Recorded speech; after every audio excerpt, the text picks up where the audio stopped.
Bonjour, sur le stand de l'UPSADI et de la FEDEPSAD, nous sommes avec Arnaud Robinet, maire de Reims, président de la FHF, qui est la puissance invitante sur ce salon. Voilà. Et nous sommes également avec les deux délégués générales des fédérations, Nathalie Creveux et Alexandra Duvauchel. Bonjour et merci de venir nous rendre visite. Bonjour. Arnaud Robinet. C'est la première fois, je crois, que les prestataires de soins à domicile sont présents à Hôpital Expo. Est-ce que ça veut dire qu'ils deviennent aujourd'hui un partenaire de premier plan pour l'hôpital, notamment en ayant en vue la réussite du virage ambulatoire? Je crois que la présence des deux fédérations ici à Santé Expo pour la première fois, et ce ne sera pas la dernière, en tout cas je l'espère, symbolise véritablement ce que doit être notre système de santé. C'est-à-dire cette complémentarité entre l'hôpital et la ville. L'hôpital public a besoin de la ville et la ville a besoin de l'hôpital. Et je crois que nous avons beaucoup de choses à faire ensemble, notamment dans le virage ambulatoire que nous connaissons, la prise en charge des patients hors des établissements de santé publics ou voire même privés. Donc c'est une très belle chose que les deux fédérations soient présentes à Santé Expo pour cette édition. Qui plus est, alors c'est peut-être pour nous souhaiter bon anniversaire, à l'occasion des 100 ans de la FHF. On parle de manque de lits, d'hôpitaux débordés depuis longtemps. Est-ce que ça ne veut pas dire que quelque part les PSAD sont l'avenir de l'hôpital? En tout cas, c'est quelque chose qui est indispensable aujourd'hui et essentiel. Quand on dit qu'on manque de lits à l'hôpital, vous savez, la mère des batailles, ce sont les ressources humaines. Et il est vrai que des lits ont été fermés, il faut le dire, parce que par un manque de personnel. Et derrière, on doit donc trouver cette coordination avec la ville. Et donc c'est essentiel bien évidemment que les prestations, en tout cas les prestations à domicile puissent évoluer dans les années à venir.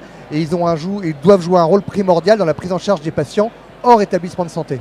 D'accord. Est-ce que les liens entre l'hôpital et les PSAD doivent être redéfinis d'une certaine façon je pense qu'il est bon aujourd'hui. Oui, mais je pense qu'aujourd'hui il est bon au vu des défis qui sont les nôtres, qui sont les défis du système de santé, de pouvoir cadrer d'une certaine manière, en tout cas revoir les conventions, les partenariats entre les différentes fédérations ou entre différents acteurs du monde de la santé.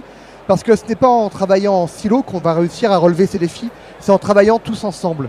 Et moi je le dis avec force, le public a besoin de la ville, on a besoin du privé et on doit travailler tous ensemble. Parce que lorsqu'on s'engage dans des métiers de la santé, in fine ce qui nous anime, c'est le patient et rien que le patient. Et je crois qu'on a tous les atouts en France pour garder un système de santé qui est une référence au niveau mondial. Mais il faut travailler ensemble. Une réaction, Alexandra Duvauchel? Je ne peux qu'abonder dans ce que vous venez de dire. Vous savez, on a intitulé notre participation à votre salon « De l'hôpital à la ville, il n'y a qu'un PSAD ». Et c'est vrai, nous sommes tous complémentaires. Je pense qu'aujourd'hui, l'une des difficultés à laquelle nous sommes confrontés, et vous le savez, c'est finalement un manque d'identification et de reconnaissance dans cette interface que nous menons au service des patients. Vous avez raison. Aujourd'hui, la saturation hospitalière nécessite le développement du virage ambulatoire et du virage domiciliaire. Mais vous avez raison aussi, ça nécessite une excellente coordination entre les acteurs. Nos infirmiers coordinateurs qui travaillent avec vos infirmiers, avec vos services, avec vos prescripteurs, sont ce pont. Et aujourd'hui, je pense qu'ils donnent pleinement satisfaction. Et on a vocation à travailler ensemble pour bien mieux définir ensemble justement ces modalités de partenariat. Je pense qu'effectivement aujourd'hui, ces collaborations, elles existent au niveau local et mais elles mériteraient d'être peut-être mieux reconnues au niveau national, peut-être davantage encadrées. Et ce que vous indiquiez en préambule, de pouvoir échanger entre fédérations sur une meilleure définition et une meilleure coordination de cette coopération nous paraît tout à fait pertinente. Ouais. Et juste à titre d'illustration, vous fêtez vos 100 ans. Toutes mes félicitations, vous ne les faites pas. Eh bien, alors quant à nous, et je pense que les deux fédérations, pour le coup, c'est à peu près la même chose, nous fêtons nos 10 ans. Alors, finalement, à un multiple près, c'est presque la même chose. Et donc, je pense qu'il est temps aujourd'hui de réinventer notre système de santé en s'appuyant sur l'ensemble des acteurs qui agissent au quotidien. Ignorer un acteur ou faire des différences entre les acteurs, finalement, est préjudiciable, ni à vous, ni à nous, mais aux patients. Actuellement, le cadre de régulation du système de santé, c'est le PLFSS, avec un rythme annuel.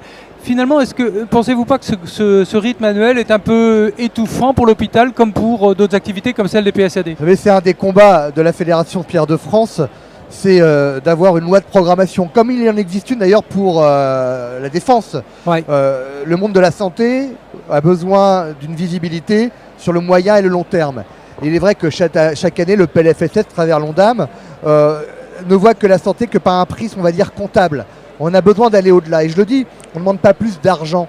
On est bien conscient des difficultés budgétaires et financières, et que la sobriété, elle sera aussi bien la sobriété financière et budgétaire que la sobriété écologique. Donc derrière ça, définissons des priorités. Prenons, je dirais, un paramètre qui est l'espérance de vie en bonne santé, à titre d'exemple. Et à partir de là, réorientons les moyens pour atteindre cet objectif, mais en ayant une vision sur le moyen et le long terme. C'est ce que nous demandons depuis plusieurs mois, voire plusieurs années. Le combat continue, et je crois que le combat, c'est ensemble que nous allons le mener. C'est pas uniquement la FHF, c'est avec l'ensemble des fédérations et l'ensemble des acteurs du monde de la santé. C'est un réel point de convergence, cette nécessité d'une pluriannualité de la programmation en santé, du financement pour favoriser justement une visibilité pour les entreprises, des investissements qui peuvent être réalisés avec une stabilité, qu'elle soit budgétaire ou tarifaire. Mais vous avez raison, nous sommes tous des acteurs responsables, nous sommes tous conscients de la nécessité de la maîtrise médicalisée des dépenses.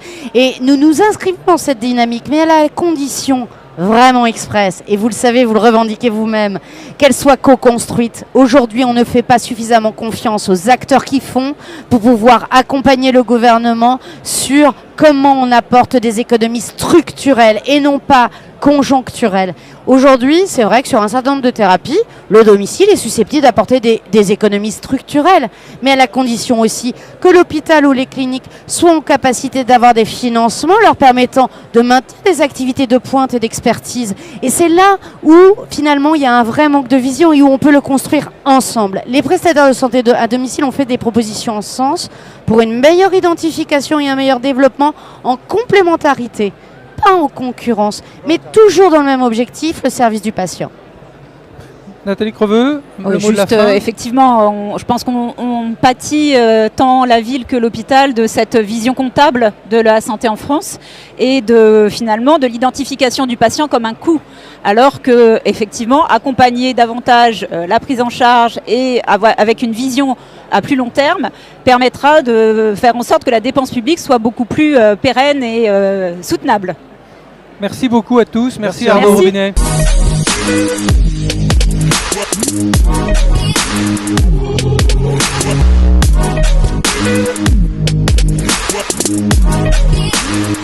Merci.